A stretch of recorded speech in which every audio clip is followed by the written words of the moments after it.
안녕하십니까. 새정치민주연합 박수현 원내대변인입니다. 오전에 세 가지만 브리핑하도록 하겠습니다. 친박 3인방 계좌 추적도 안 한 검찰 수사 의지를 보여야 합니다. 검찰의 친박 게이트 수사가 지지부진하게 진행이 되고 있습니다. 검찰은 지난 14일 이완구 전 국무총리의 소환조사 이후 별다른 움직임을 보이지 않고 있습니다. 김기춘, 허태열, 이병기 전 현직 청와대 비서실장들은 성완종 전 경남기업 회장의 주장이 사실이더라도 공소시효가 지났거나 건네따낸 금품 규모와 정황이 특정되지 않았다는 이유로 사실상 수사 대상에서 제외한 것으로 알려졌습니다. 그리고 홍문종 의원, 서병수 부산시장, 유정복 인천시장 등 2012년 새누리당 대선 캠프에서 활동한 친박 3인에 대해서는 수사의 기본인 계좌 추적도 하지 않았다고 합니다. 검찰이 과연 수사 의지가 있는지 의심하지 않을 수 없습니다. 청와대 눈치를 보느라 그런 것인지 아니면 청와대에서 가이드라인이 내려온 것인지 묻지 않을 수 없습니다. 검찰은 당초 박근혜 대통령께서 말씀하신 대로 성역 없는 수사를 통해 친박 게이트에 대한 진실을 낱낱이 밝혀야 할 것입니다. 민영화의 꼼수, 사회적 합의가 없는 공공기관 기능 조정은 중단되어야 합니다. 공공기관 민영화의 꼼수가 시작이 되었습니다.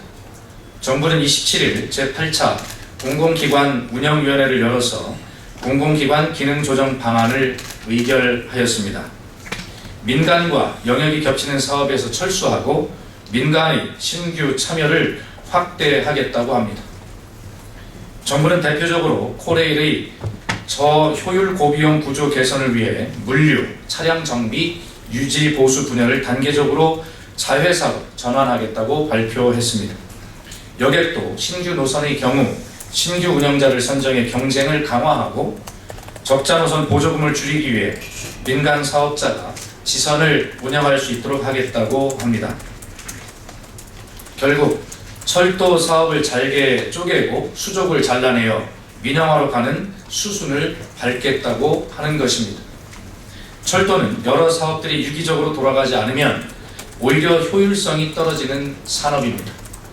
자회사들이 수익에 눈이 멀어 인력과 장비를 줄이면 철도 안전에 심각한 위협이 될 것입니다. 차량 정비와 유지 보수의 경우 사고 발생 시 즉각적인 대처가 필요하지만 아웃소싱 형태로 가면 위기 대처 능력이 떨어질 수밖에 없습니다. 철도가 공공성을 포기하고 수익성을 줬다 보면 요금 인상으로 이어질 것이 불보듯 뻔한 일입니다. 사회적 합의 없이 공공기관 기능 조정이라는 비명 아래 공공성과 안전을 포기하고 국민들에게만 부담을 전가하는 공공기관 민영화 추진은 즉각 중단되어야 마땅합니다.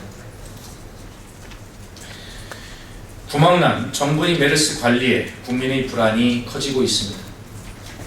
중동 호흡기 증후군 메르스 확진 판정을 받은 환자가 단기간에 7명이나 발생하면서 국민 불안감이 커지고 있습니다.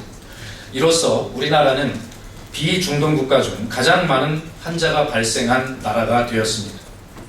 정부에서는 메르스의 전염성이 통제 가능한 수준이라고 이야기하고 있지만 계속해서 환자가 발생하고 있습니다. 게다가 메르스 의심 환자로 자가 격리 중이던 남성이 중국으로 출국한 사실로 드러났습니다. 이 정도면 통제가 가능한 수준이 아니라 정부의 전염병 관리 시스템이 통째로 구멍난 것이 아닌가 하는 의심이 들 정도입니다.